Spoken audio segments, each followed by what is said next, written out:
রাজ্যে বা পাশাপাশি রাজ্যে গোপালের মতো দেখতে কাউকে পাওয়া যাবে না? বা বেশ ভালো বলেছেন তো। তা তোমার কি এরকম কাউকে চেনা আছে নাকি বৈদ্য? তুমি তো অনেক দূর দূর রুগী দেখতে যাও। দেখুন, আমি একজনকে চিনি, মানে অনেক দিন আগে ওই খাম্বাজ রাজ্যে এক রোগীকে দেখতে গেছিলাম। বেশ অনেকটাই গোপালের মতন দেখতে। নামটা তার ওই হারাধন। তবে আবার কি?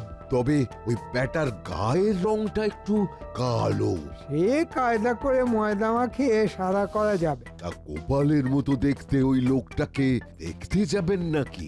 হ্যাঁ, তাহলে আজকে রাতেই চলো, দেখে আসি। ঠিক বলেছেন, ওই শুভ কাজে দেরি করতে নেই। চলুন চলুন। আমি ঘোড়ার গাড়ির ব্যবস্থা করে নিচ্ছি, তুমি আমার সাথে ঘোড়ার গাড়িতেই যাবে। আজকের রাজসভায় সবাই আমাকে সমর্থন করলো, কিন্তু বৈদ্য আর মন্ত্রী করলো না।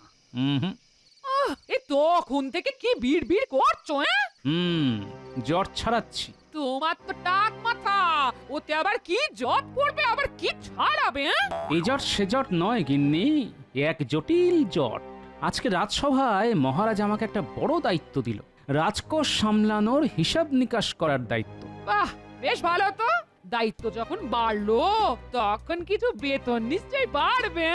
সেটা বড় কথা নয় গিন্নি, আসল কথা হলো মহারাজের এই সিদ্ধান্তে মন্ত্রী আর বৈদ্য মোটেই খুশি হয়নি।